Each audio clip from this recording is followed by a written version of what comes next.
Hello everyone, in this episode I want to share my experiences and journey over the past year, starting from scratch, my first self-taught portrait photography experience. In the previous video I talked about my experience shooting landscape photography, my thoughts after buying my first mirrorless camera, and some reasons for choosing this Nikon camera. However, starting with this episode, I will likely share more about my experiences and feelings using flash. Actually, choosing to shoot portraits was a somewhat reluctant choice at the time. The reason is quite simple. We need to make a living and earn money. Shooting landscape and portrait photography is a luxury for me, because behind every beautiful landscape photo lies the need to buy many expensive airfares and hotel bookings around the world. My wallet couldn't allow me to invest in this endless hobby, but I love taking pictures, so what could I do? I couldn't let my camera worth tens of thousands of yuan sit idle. After thinking it over, I decided to choose portrait photography. I believed that with serious study I could find a job. Although people's thoughts are simple, their personalities are complex. I never imagined that my perfectionist nature, which drives me to the brink of ruin in portrait photography, would lead me down this path. Ultimately, I couldn't escape the endless cycle of buying countless expensive plane tickets to travel the world and booking countless hotel reservations. When shooting landscapes, I can be a calm observer of the world, a witness to its beautiful creations, and a bystander of human nature. But when shooting portraits, I become a person moving through crowds. I need to socialize and present a positive image. For an introvert like me, this is undoubtedly a bold choice. But the thought of working with beautiful girls every day makes me happy. Anyway, back to the main topic. In April 2024, I asked a friend to take my first set of portrait photos. Before that, I had never used a flash. After watching numerous tutorial videos online, I chose this flash unit, the AD400 Pro, which was quite professional and expensive for a beginner. Just like when I bought a camera, I try to find the cause within myself whenever I do something. The camera is ready, the flash is ready, but if the photos still don't look good, then it's definitely my fault. So buying more expensive equipment is definitely the right thing to do.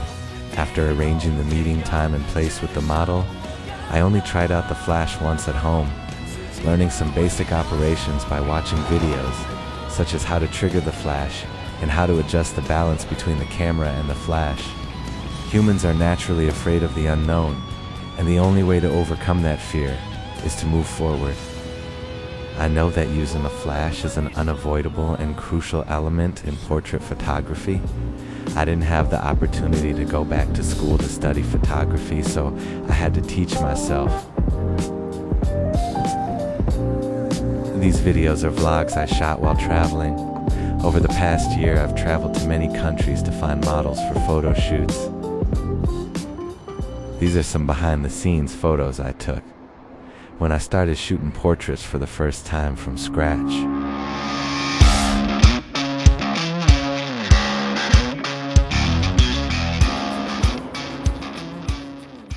About a week after the second portrait shoot, I took my friend, who was also the model, to the countryside.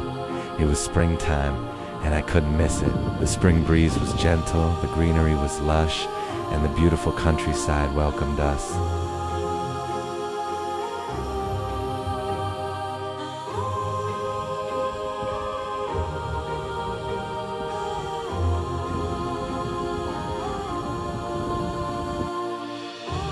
I still remember that withered tree vividly. Wasn't it so cool? It's just a pity the models' outfits weren't adequately prepared. There's nothing I can do about it. As someone who needs to learn everything through trial and error, I was already doing well just to get the shoot going smoothly. I couldn't worry about anything else. I know I'm a rather clumsy person. If I try to be perfect from the start, I'll likely end up with nothing, a wasted effort. Actually, you can tell from my photos that I'm a landscape photographer. I always try to find unusual places near my home to photograph, even wildflowers and bushes by the roadside.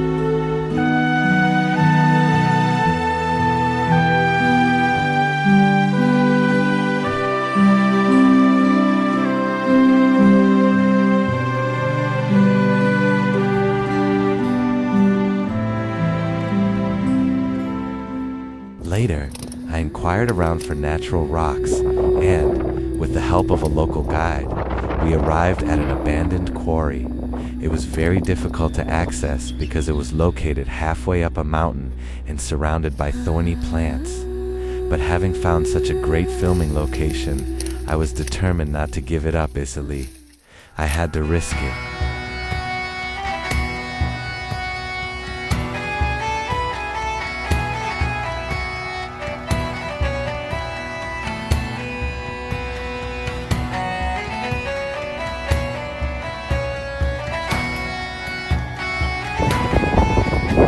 From that moment on, I became fascinated with finding unusual filming locations.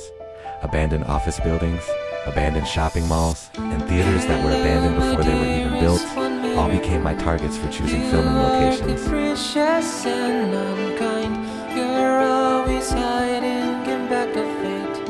Now is the time to do your job.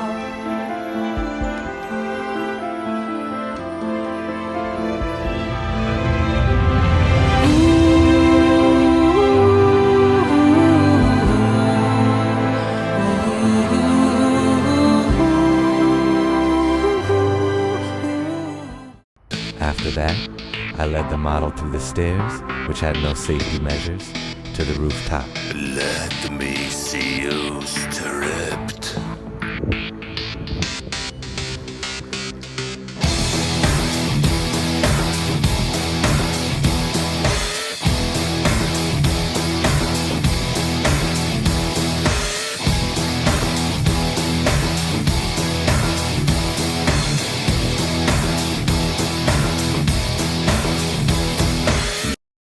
For these previous projects, I used a single flash unit. My only thought at the time was to learn how to use a single flash unit proficiently, which would be enough. However, I then embarked on a shopping spree, constantly buying different flash units and replacing my equipment over the next year, going from an AD200 Pro to 2 sets of AD200 Pro. Always carrying various flashes and accessories made every shooting trip feel like moving house. It was really troublesome.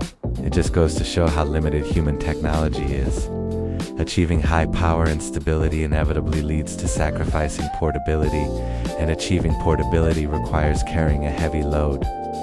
To achieve soft lighting outdoors, you need to bring various large lighting accessories and heavy tripods. Lightweight tripods are easily blown away by the wind, which is quite a scare. A sturdy tripod is like carrying scaffolding up a construction site. When I used to paint murals, I felt like a construction worker. We were both hard-working laborers. Actually, there are some hidden costs that only portrait photographers see. To complete a work, I won't go into too much detail about the basic work of taking photos and post-processing with Photoshop. Let me talk about what happens before the actual photo shoot begins. I need to find models or hire them, hire makeup artists, rent or buy clothes, then find shooting locations, plan the location, and deal with transportation and other miscellaneous expenses. All of this often needs to be done and organized by the photographer, costing at least $200 each time. Sometimes, to achieve better results and realize the ideas in my mind, I even need to make the costumes myself. The strange costumes worn by the models in the photos taken in the abandoned building were handmade by me using fabric I bought. However, after all these steps, the final product will be shared with everyone involved. Of course, it needs to be shared because everyone has put in the time and effort. But the photographer still works the hardest. See you next time. Anyway, I'm already looking forward to the next shoot.